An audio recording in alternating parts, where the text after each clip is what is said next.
Oi, eu sou a professora Gabriela Oliveira Freitas e hoje eu queria conversar com vocês um pouquinho sobre agravo de instrumento. Não só sobre o que é o agravo de instrumento, mas sobre as hipóteses de cabimento do agravo de instrumento. A gente sabe que o agravo de instrumento é o recurso cabível contra decisões interlocutórias. Decisões interlocutórias são aquelas proferidas no curso do procedimento, mas sem extingui-lo. Quando decide uma tutela provisória, quando decide pelo deferimento ou indeferimento da justiça gratuita, quando decide sobre competência, essas questões são interlocutórias. Nem todas elas são preclusivas de imediato. Algumas delas, que podem não causar dano irreparável à parte, podem ficar paradinhas ali nos autos e quando você for interpor um recurso de apelação, você traz a questão interlocutória de volta e fala: opa, isso aqui ficou lá atrás, não recorri na época porque não tinha por que recorrer, trago agora em preliminar de apelação. Nos demais casos que vão estar elencados no artigo 1015 do Código de Processo Civil, a gente recorre na hora, no prazo de 15 dias do agravo de instrumento, né? Porque são decisões passíveis de gerar dano. Só que aí surgiu a discussão: esse artigo 1015 ele traz um rol taxativo ou não? Foi então que o STJ, ao julgar o recurso especial 1704.520, criou o tema 988 e criou a tese da taxatividade mitigada, para falar: esse rol é taxativo, mas nem tanto assim. Mas como é que eu vou entender isso então? Como é que eu vou saber se cabe agravo de instrumento ou não? Então, para a gente entender a questão do cabimento do agravo de instrumento, é importante a gente entender como é que era no código passado, para a gente entender a lógica. Eu sempre falo com os meus alunos: não tem que decorar as hipóteses do artigo 1015, eu tenho que entender a lógica desse recurso, entender por que é assim. E eu entendendo como era no código passado, fica muito fácil entender por que houve a mudança. No código passado se falava o seguinte: essas decisões interlocutórias que não geram dano irreparável para a parte, elas serão recorríveis via agravo retido. Esse agravo fica retido nos autos, paradinho ali. Quando houver interposição do recurso de apelação, a parte tem que resgatar esse recurso e falar: opa, deixei um agravo retido lá atrás, aprecie ele agora. E para as questões que pudessem gerar dano irreparável, de difícil reparação, que houvesse realmente urgência na apreciação da questão, seria cabível o agravo de instrumento. Bem parecido com o que a gente tem hoje, né não? Só que o nosso código passado não trazia quais eram essas questões urgentes, passíveis de agravo de instrumento. Deixava isso aberto. E o que acontecia na prática? Qualquer decisão interlocutória era objeto de agravo de instrumento. E cabia ali ao advogado usar todo o seu esforço argumentativo para justificar que havia ali uma questão urgente que poderia causar dano. E por isso, qualquer decisão interlocutória virava um agravo de instrumento lá no tribunal. E aí lotava os nossos tribunais de agravo de instrumento. Por causa disso, o nosso legislador falou: vamos fechar um pouquinho essa porta?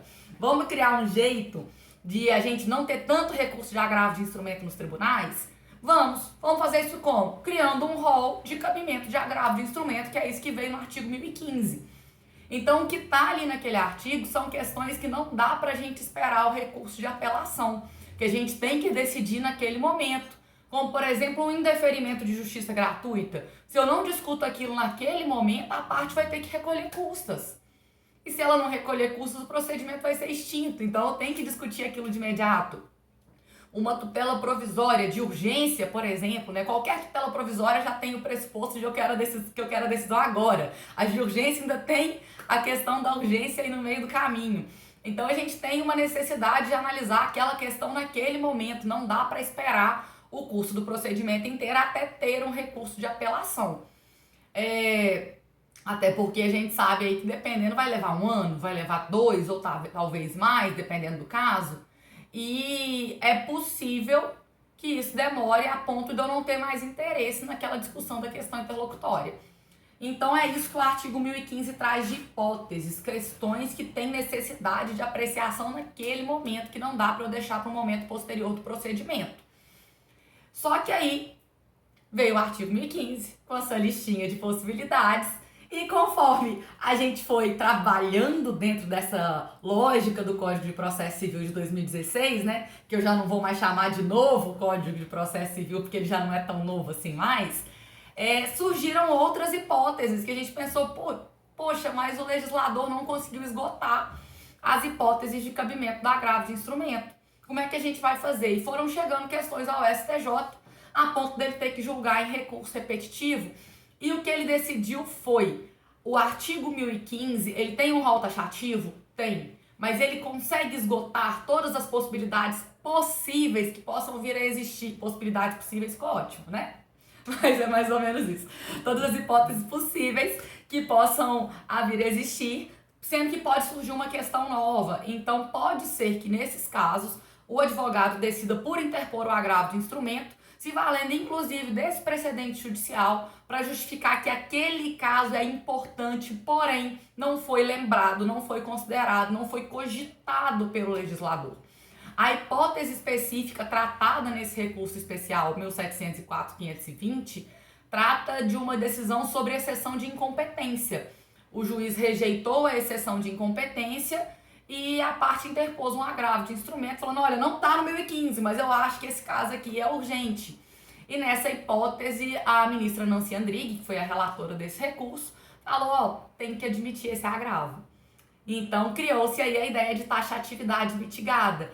Voltamos, então, quase que para a lógica anterior, né? Que nós temos um rol para tentar limitar, mas dependendo do caso, com um esforçozinho argumentativo para demonstrar a urgência, a necessidade de apreciação da questão naquele momento, também é possível a interposição de um agravo de instrumento.